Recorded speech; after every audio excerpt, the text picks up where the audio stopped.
I'm going to save you both money and disappointment by revealing the true pull rates from the LIFE TCG Mammals First Edition set. The top 9 hollows are harder to pull than any Pokemon card, even the Moonbryon from Evolving Skies. In today's video, we will cover 3 critical areas that every LIFE TCG investor should understand. First, I'll give you a complete rundown of the First Edition Mammals set, the total number of cards, the different rarity tiers, and the number of cards per each tier. Second, we'll dive deep into pull rates. I'll share data from what I've been able to gather from the Discord, my own calculations, and publicly available information. Fortunately, LIFE TCG is very transparent about their print runs, so it's fairly easy to get an accurate picture on the pull rates. And then finally, I'll give you my strategy as a collector myself, how you should go about collecting if you want to save money or invest for the long term or just get a full set. By the way, I'm Travis from Takalago TCG. Thanks for being here and let's get into it. The first edition set of Mammals has 120 cards, and that's split into between the first edition set of cards 0 through cards 101, and then 118 through 120, and then there's a promotional set, which is cards 102 through 117. Today we'll be talking about just the first edition set, which is that main 0 to 101 and 118 to 120. The reason there's 118 to 120 is because the second print run that was released earlier in March was released in partnership with the WWF. So there was promotional pandas that are included in 118, 119, and 120. There's the giant panda, the albino panda, and the kingley panda. And the cards are broken down into 4 different rarity tiers. You have your hollows, rares, commons, and uncommons. The rarity tier will be indicated by a letter at the bottom left of each card. You'll have either H for hollows, R for rares, U for uncommon, or C for common. In hollows 1 through 25, they are printed in the same number of population as wild animals in the wild. So for example, the vaquita hollow, there's only 10 vaquitas known, estimated, so there are only 10 vaquita cards printed. And then lastly, each set will have a 1 of 1 print. So for the Mammals First Edition, there's actually 2 1 of 1s. The first print run had the 1 of 1 Earth, and the second print run has the 1 of 1 albino panda. The 1 of 1 Earth was already pulled and graded by PSA. However, the albino panda has not been found yet as of the date of recording, which is early April of 2025, so you still have a chance. Okay, great. Now let's get into some print runs. So for the non-hollow print run, on the left side you can see the rares. The rare 120, that is the albino panda. That is our non-hollows. There's only 1,000 of those printed. Then you get down into the 0, which is the Earth, 101, which is the human, and that is the box topper that comes on all of the second print run booster boxes. And then 118, 119, that's the WWF special, giant panda and kingley panda.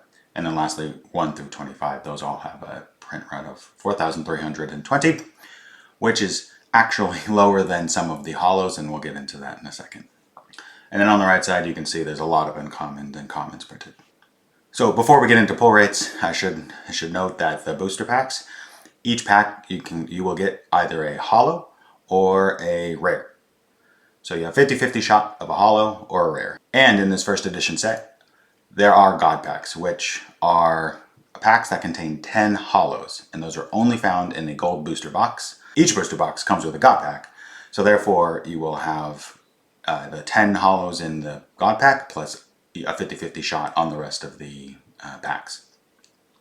And the way LIFE TCG has distributed those packs in between each booster box and each starter box and mini box is you're guaranteed half hollows, half rares. So if you buy loose packs here, it's a 50-50 shot, but if you buy a full complete box, then you're guaranteed 50% hollows, 50% rares. Now let's get into some pull rates. I know this is a bit of an eye chart, so I will try to highlight the key themes. As you can see, and what you are probably most interested in, is the number of hollows between cards 0 to 9 is very small. So of the 157,000 cards approximately printed, only 600 are hollow in the first 9 cards. So that is a very small percentage of the total population there. And on the right side you can see number of loose packs required. And this is adjusted for the God packs. So this is not, there's a harder chance to pull cards because of those God packs. So for example, the first row, cards 0 through 9. We'll go 1 through 9 because the Earth has already been pulled. You will need to rip 525 packs to pull any card in a tier. A specific card in that tier, you need to rip at minimum 5,000 packs or 4,700 packs. That's a lot. For reference, the Moonbryon from Evolving Skies is about 1,900. So, like I mentioned in the intro, it is harder to pull any card from card 1 through 9 than it is to pull the Moonbryon. And we'll get into some recommendations there, as into if you see one, you should probably buy it rather than try to chase it ripping packs. And then I should clarify, when we have your specific holo max, specific holo min, max is the hardest card to pull in that tier, min is the least hardest pull in that tier. So for example, rows 17 to 23, the specific holo max, that refers to the rate to pull card number 17, and the 315 refers to the rate to pull card number 23. And I think the other call out here is that last line, rows 27 through 53. You have roughly an 86% chance to pull that any holo in that tier. If you were to pull a holo, the expectation going in is that if you pull a holo, it will be from that tier. Okay, moving on. I also thought it would be interesting to do a per booster box analysis.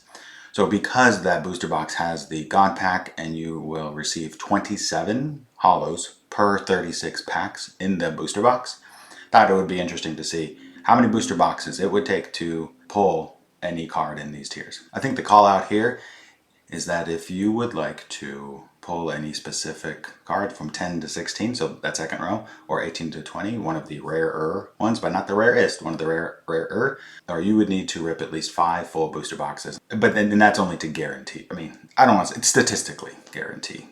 So again, those holos in that tier and above, so anything under 16, those are fairly rare and very hard to pull. I have a full Google Sheet behind this, and I will make that available along with this presentation for your reference later.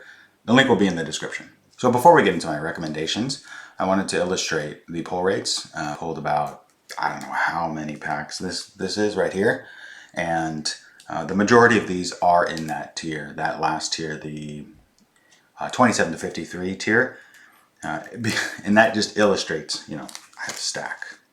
Right, the majority of these. And of these, I only pulled a mountain gorilla and a three-toed sloth. So that was actually something that goes against the odds for the amount of packs I pulled. I got lucky there. But again, the expectation should be a holo between cards 27 to 53. So now let's get into some of my recommendations.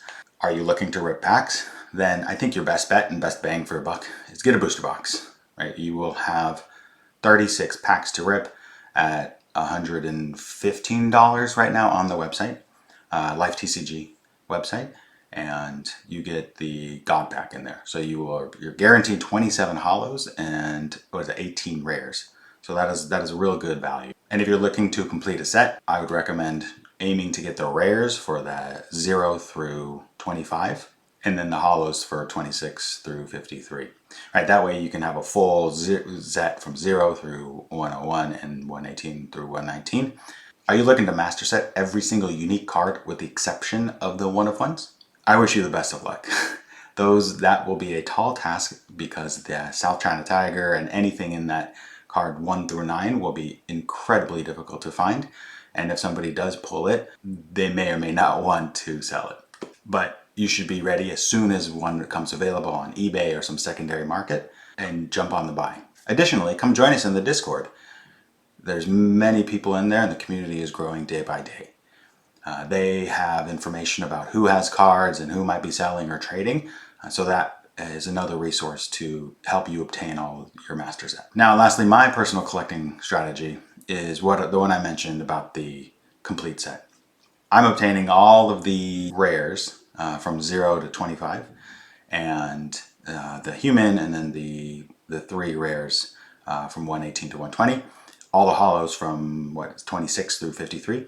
And if we just happen to pull a holo that is below 25, we will keep it. Expectation for us is we're not going to chase those because the odds of us pulling those are pretty slim, as I've shown today. And I think that's the best way to enjoy the set and have fun collecting.